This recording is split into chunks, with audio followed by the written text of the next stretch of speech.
दोस्तों आज की स्टोरी है जब राम ने मामा मारीच को बाण मारा तो मारीच ने लक्ष्मण की आवाज़ में ज़ोर से आवाज़ लगाई तो सीता ने किस तरह से लक्ष्मण को वहाँ से राम को बचाने के लिए कहा और कटु वचन बोला। तो उसके बाद रावण किस तरह से सीता का हरण करता है। दोस्तों अगर वीडियो अच्छा लगे तो चैनल सब्सक्राइब करना। वीडियो में आगे बढ़ते हैं। माता सीता लक्ष्मण को कहती हैं तुम्हारे बड़े भैया तुम्हें बहुत देर से बुला रहे हैं। वो अवश्य किसी संकट में फंस गए होंगे। उनकी आवाज़ में कितनी करुणा है। लगता है उन्हें बहुत सारे राक्षसों ने घेर लिया होगा। लक्ष्मण तुमने सुनी उनकी पुकार। लक्ष्मण कहते हैं सुनी है भाभी। तो तुम यहीं खड़े हो, जाओ लक्ष्मण जाओ उन्हें बचाओ। सीता कहती है लक्ष्मण क्या हुआ, तुम जाते क्यों नहीं। लक्ष्मण कहते हैं भाभी मैं जानता हूँ भैया किसी संकट में फंस ही नहीं सकते। भाभी आपके स्वामी को कोई देव असुर नाग दानव कोई परास्त नहीं कर सकता। ये कदाचित भैया की आवाज नहीं है, ये धोखा है। आप इतनी अधीर ना हो भाभी, धीरज रखिए।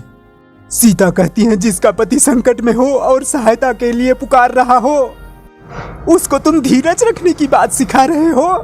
लक्ष्मण क्या तुम राक्षसों के डर से अपने प्राण बचाने के लिए नहीं जा रहे हो। मैंने तुम्हें इतना कायर कभी नहीं समझा था। लक्ष्मण कहते हैं भाभी।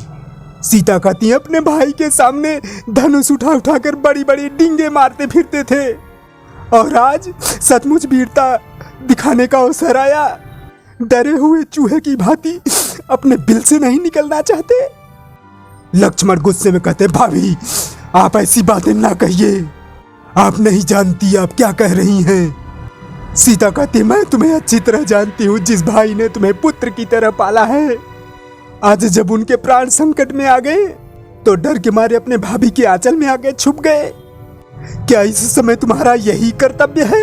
लक्ष्मण कहते हैं इस समय मेरा एक ही कर्तव्य है अपने बड़े भाई की आज्ञा का पालन करना। और वो कह गए हैं कि मैं आपकी रक्षा के लिए यहीं रहूं, इसलिए मैं आपको किसी भी स्थिति में अकेला छोड़कर नहीं जा सकता।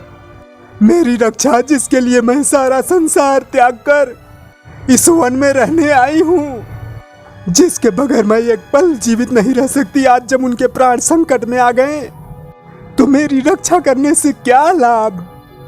लक्ष्मण यदि उनको कुछ हो गया तो मैं एक पल जीवित नहीं रह सकूंगी। फिर मेरे मृत शरीर की रक्षा करते रहना और पालते रहना अपने भाई की आज्ञा। लक्ष्मण कहते भाभी आप समझती क्यों नहीं है, भैया पर कोई आँच आ ही नहीं सकती। तीनों लोकों में ऐसा कोई वीर नहीं जो उन्हें परास्त कर सके। ये किस दुर्भाग्य के कारण आपकी बुद्धि इतनी हीन हो गई है। जिसके पति के प्राण संकट में हो उस नारी के लिए इतने से बड़ा दुर्भाग्य और क्या हो सकता है।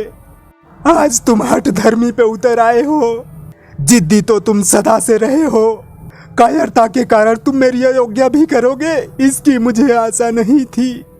लक्ष्मण कहते हैं भाभी आप मुझे कायर मत कहिए।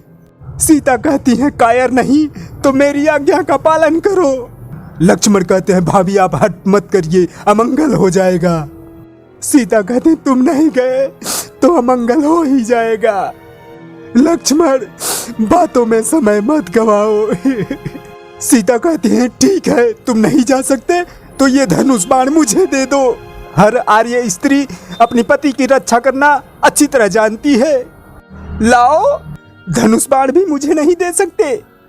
ठीक है मैं ऐसे ही चली जाती हूँ, तुम यहीं रहो। लक्ष्मण कहते हैं भाभी आप मुझे विवश मत कीजिए। सीता कहती है बातें ना करो कर्म करो कर्म। लक्ष्मण कहते हैं अच्छी बात है आपकी आज्ञा का पालन करने के लिए। आज पहली बार लक्ष्मण अपने प्रभु श्री राम की आज्ञा का उल्लंघन करता है। आप कुटिया में चली जाइए, माता आप ऊपर चली जाइए। लक्ष्मण कहते हैं भैया मुझे क्षमा करना। लक्ष्मण कहते हैं माता गुरु की दी हुई अदृश्य शक्ति से मैंने यहाँ एक दीवार बना दी है।